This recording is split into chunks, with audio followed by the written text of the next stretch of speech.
सन्मति को मम नमन हो, मम मति सन्मति होय।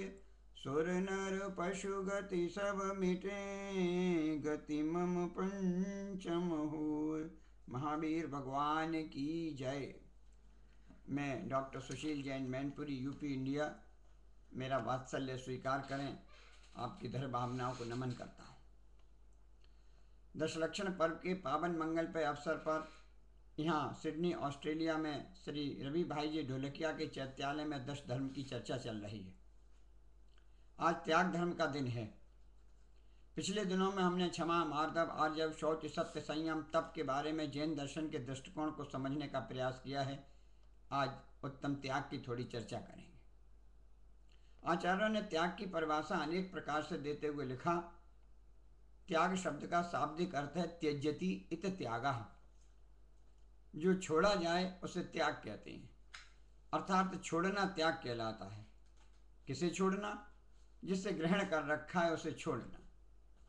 जो जो चीज़ें आपने संसार में ग्रहण कर रखी हैं, कषाय पूर्वक, प्रमाद पूर्वक, विवेक पूर्वक, अज्ञान पूर्वक, उन सभी चीज़ों को छोड़ने का नाम त्याग है। 10 प्रकार के बाह्य परिग्रह से लेकर इस शरीर को भी छोड़ना, द्रव्य कर्म को छोड़ना, भाव कर्म को छोड़ना, नौ कर्म को छोड़ना, उपयोग में जो राग द्वेष, विषय, कषाय, पंच इंद्रियों के प्रति लालसा, मूर्छा, आकांक्षा, जितने भी प्रभाव हैं, आचार्य कहते हैं उन सबको छोड़ना। बाह्य परिग्रह तो अपना दिखता ही नहीं, ठीक है। आचार्य कहते हैं ये शरीर भी अपना नहीं है।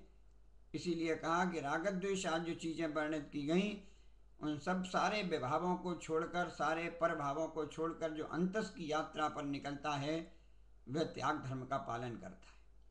संपूर्ण विभावों को तज कर गुण अमल पुंज को मैं ध्याऊं, बस गायक भाव हमारा है, उसमें ही तन में हो जाऊं। आचार्य कहते हैं आत्मा का स्वभाव जानना और देखना ज्ञायक भाव है। अनंत धर्मात्मक आत्मा है, जिसमें प्रमुख लक्षण है आत्मा के ज्ञानोपयोग और दर्शनोपयोग। इसके अलावा जितनी भी चीज़ें हैं वो संपूर्ण विभाव के रूप में हैं। जो जो आँखों से दिखता है वो सब पुद्गल है, और पुद्गल सारे का सारा विभाव है। उस सब को छोड़कर मैं जो मल से रहित ज्ञान स्वरूप, चैतन्य स्वरूपी, टंकोत्कीर्ण ज्ञायक स्वरूप आत्मा है, उसका ध्यान करूं। इसीलिए आचार्यों ने कहा, नीचे राग द्वेष निर्वारे, ज्ञाता दोनों दान समारे। सर्वार्थ सिद्धि में परम पूज्य आचार्य पूज्यपाद स्वामी ने लिखा, अनुग्रहार्थम स्वत्सात् सर्गो दानम, अर्थात स्वपर के उपकार के लिए जो अपने धन का त्याग करना है वह दान कहलाता है। और परानुग्रह बुद्धिया सुस्वात् सर्जनम दानम, औरों के उपकार के लिए अपनी संपत्ति, अपनी वस्तु का छोड़ देना, अर्पण करना, त्याग करना दान कहलाता है। या संयतस्य योग्य ज्ञानादि दानम त्यागः, संयत के योग ज्ञान आदि का दान करना भी आचार्यों ने त्याग बतलाया है।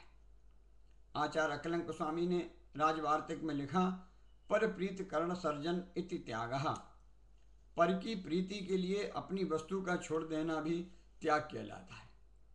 आचार्यों ने दान के 4 भेद किए। उत्तम त्याग कहे जग सारा, औषधि शास्त्र अवय आहारा।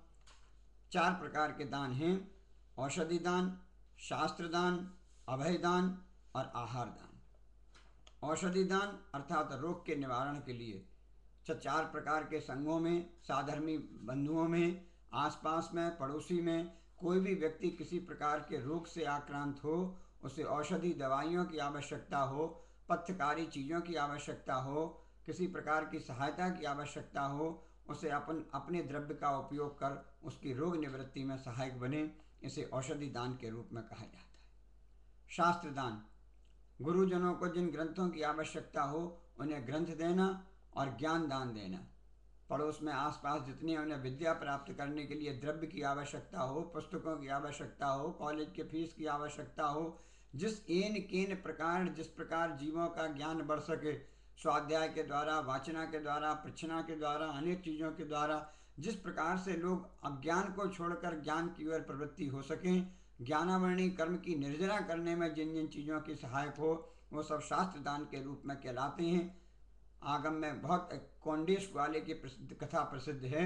कौंडेश ग्वाले ने एक बार एक शास्त्र मुनिराज को भेंट किया था और कहा जाता है उसी शास्त्र दान के प्रभाव से वह कौंडेश ग्वाला अगले भव में आचार्य कुंद के रूप में उसने जन्म लिया, जिन्होंने 84 पहाड़ जैसे और अनेक ग्रंथों की रचना उन आचार्य कुंद स्वामी ने कैसी की। ऐसे ज्ञान दान के फल से ये प्राप्ति हुई।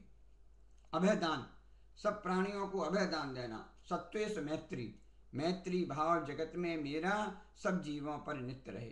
संसार में जितने भी प्राणी हैं मैं उन सभी को अभय दान देता हूँ।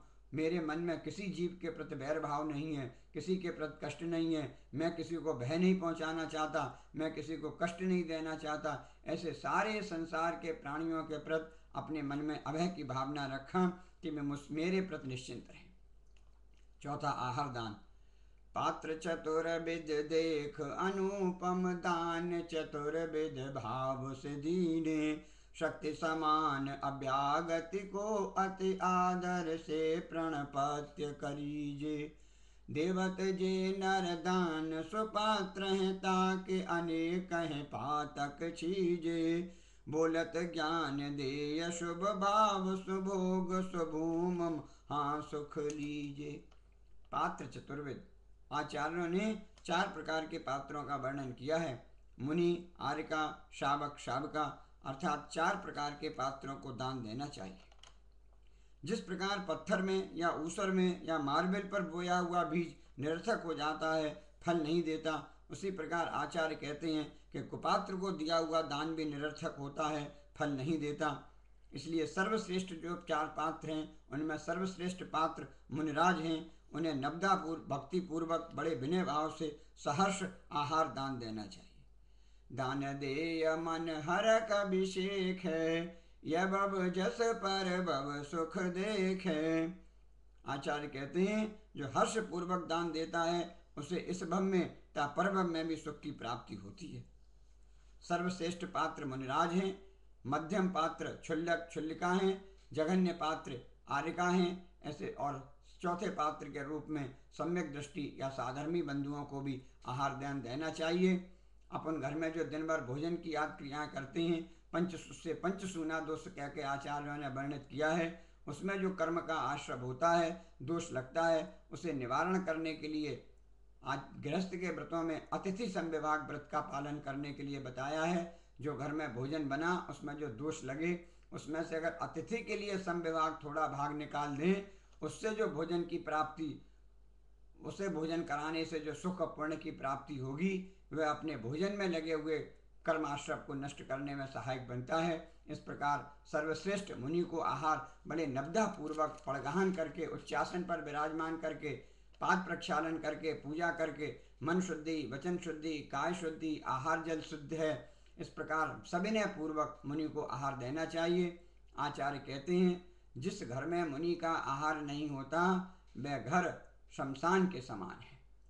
श्रेष्ठ पात्र को आहार देने से उत्तम भोग भूमि की प्राप्ति होती है, मध्यम पात्र को आहार देने से मध्यम भोग भूमि की प्राप्ति होती है और जघन्य पात्र को आहार देने से जघन्य भोग भूमि की प्राप्ति होती है। भोग भूमि जहाँ हर प्रकार के उत्तम सुख सामग्रियों की बिना कष्ट के ही प्राप्ति हो जाए, उन्हें आचार्य भोग भूमि कहते हैं। आचार्य ऐसे जघन्य भूमि को सुपात्र को आहार देने से आचार्य कहते हैं कि जन्म जन्म के पातक और पाप नष्ट हो जाते हैं। आचार्य कहते हैं कि यथाशक्ति अपनी चंचला लक्ष्मी का प्रयोग इस दान देने में करना चाहिए।